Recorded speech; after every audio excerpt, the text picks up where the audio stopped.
agar kalbu kita bangun. Apa yang kita kejar di dunia ini semuanya sia-sia. Tentang bagaimana manusia harus menerima takdir. Dengan taubat segera kembali. Saya ingat waktu dulu dikasih cerita, ada seorang raja ingin memberikan tanah kepada hambanya, tapi syaratnya apa? Syaratnya kembali. Untuk dapat tanah yang luas, syaratnya balik. Ceritanya orang ini kemudian minta izin pada pagi hari kepada raja. Wahai raja, aku meminta tanah. Ya kata raja, boleh, saya kasih. Tapi syaratnya satu, kamu kembali kepada. Pagi-pagi dia berangkat. Rajanya berdiri, sekitar jam 8 masih kelihatan raja itu dirinya. Si orang yang mengambil tanah itu juga nengok, oh, tidak ada raja. Tapi merasa belum cukup. Jalan terus dia. Jam 12 di tengah hari,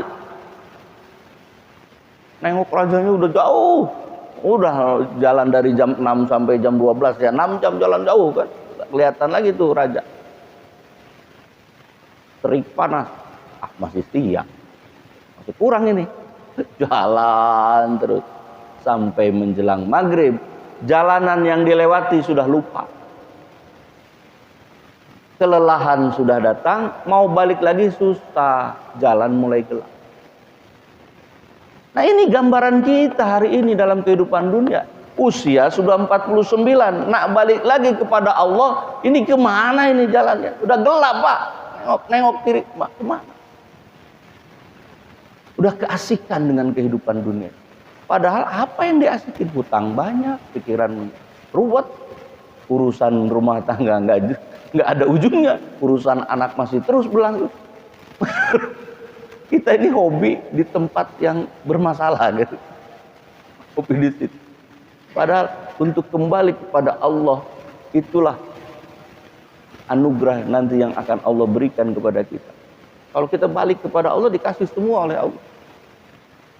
Nah kita ini usia-usia yang sudah dekat kepada kegelapan itu, mesti buru-buru balik. Supaya nggak keterusan. Caranya bagaimana? Caranya kenali dulu penyakit kita. Kenali dulu. Wadahnya ini kita kenali. Maka dengan ilmu tasawuf itu kita ketahui apa yang tercela dalam diri kita, apa yang harus kita perbaiki. Maka langkah pertama di bagian keempat itu prosesnya tahalli. Kemudian tahalli, kemudian tahalli. Nanti perbanyak kebaikannya, lalu kemudian mudah-mudahan cahaya menuju Allah kembali itu akan terlihat. Itulah tajalli. Kalau sudah tajalli, yang hilang itu nanti nafsu amarah. Amarah nanti akan hilang. Yang kedua nafsu mulhimah. Apa mulhimah? Lawamah. Lawamah itu artinya nafsu yang penuh dengan penyesalan. Jadi kalau digambar itu akan terlihat nafsu amarah itu di sini, latifah di sini. Jadi ini gambar posisi orang yang sedang duduk begini. Ini latifatul qalb, ini nafsul kamilah. Posisi latifah kamilah. Ini latifatul nafsi.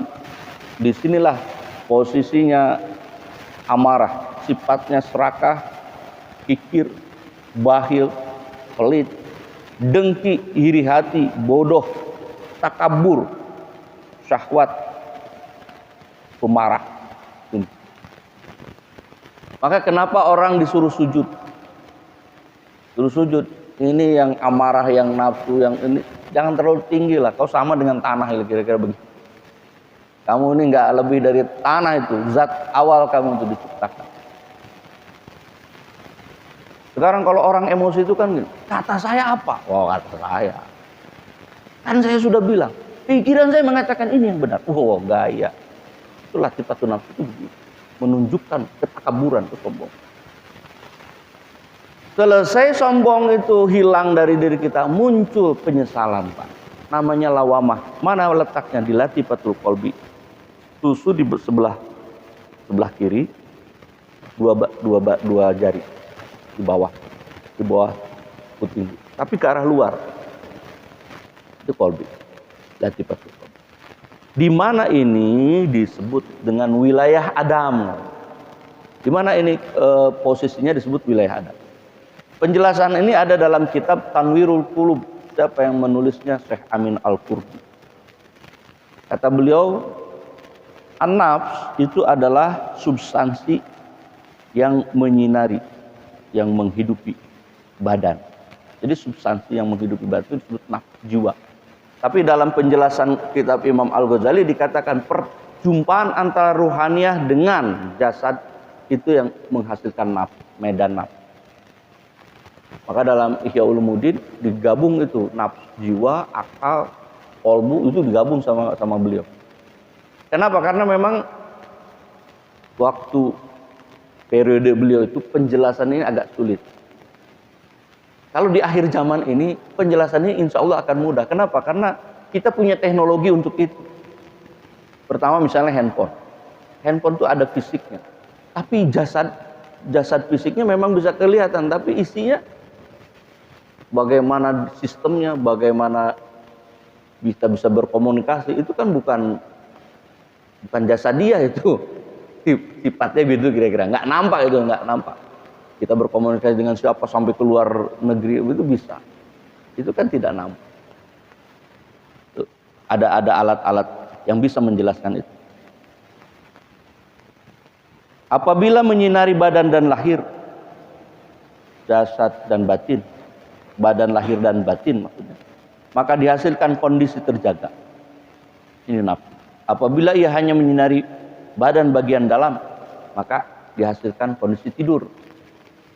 Apabila penyinaran terputus secara total dari badan, maka dihasilkan kondisi mati. Ini nafsu itu begitu. Nah, ini penjelasan beliau berikutnya. Biang semua maksiat, kelalaian, syahwat, syirik adalah keriduan pada nafsu. Jadi kalau kita ridho kepada jiwa kita, ini kan mengarah kepada keburukan. Kalau penjelasan dalam Al-Qur'annya ada dalam surah Yunus ayat ke-53. Innan nafsa la'amaratu bisu. Sesungguhnya nafsu amarah itu selalu memerintahkan pada kejahatan. Jadi kalau kita ridho dengan jiwa, dengan nafsu amarah itu, dengan latifatu yang ada di sini, latifatu nafsi, maka kita arahnya kepada kelalaian, arahnya kepada syirik. Jangan dikira itu sepele, tidak. Maka digambarkan oleh Al-Quran surah An-Nazi'ah, Fir'aun itu mengatakan, aku adalah Tuhan kalian yang paling, Ana Rabbukumul A'la. Kalimat Fir'aun, manusia yang latifatun nafsunya kuat. Karena dalam sejarah memang Fir'aun itu tak pernah sakit. Itulah yang menyebabkan dia menjadi sombong. Tak pernah sakit Fir'aun. Tak pernah sakit, ganteng, gagah. Oh gitu. Maka yakin betul dia Tuhan. Tak pernah sakit.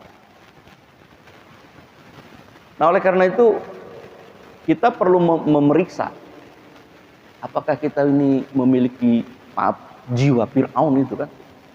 Itu harus kita periksa, ada nggak kira-kira. Nah, kalau misalnya ketika Allah berikan takdir kita yang buruk, kemudian kita bilang dalam doa, ya Allah, nggak layak aku ini dapat takdir seperti ini. Maka ya Allah, aku perlu yang begini-begini. Jangan engkau timpakan ini, aku perlu ini. Wah, kira-kira mirip-mirip Fir'aun nggak? Nyuruh-nyuruh Tuhan. Jangan menyuruh-nyuruh. Dalam doa itu ada adab yang perlu kita pakai. Jangan tidak menerima takdir. Terima dulu nasib buruk itu. Terima dulu, karena di dalam keburukan itu di sisi Allah pasti ada kebaikan yang bisa kita ambil.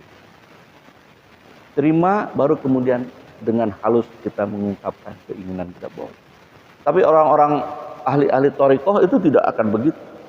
Dia akan berdoa gini, Allahumma ya qadiyal hajat. Ya Allah, engkaulah yang mengabulkan segala hajat. Apa hajatmu? Allahumma ya qadiyal hajat. Gitu. Apa hajatmu? Allahumma ya qadiyal hajat. Itu aja terus dibaca sampai 100 kali itu. Allahumma ya qadiyal hajat. Allahumma ya qadiyal. Engkaulah yang mengabulkan hajat. Engkaulah ya Allah yang mengabulkan hajat. Apa hajatmu? Allah, engkaulah yang mengabulkan. Oh gitu. Allahumma ya kafiyal muhimmat, ya Allah engkaulah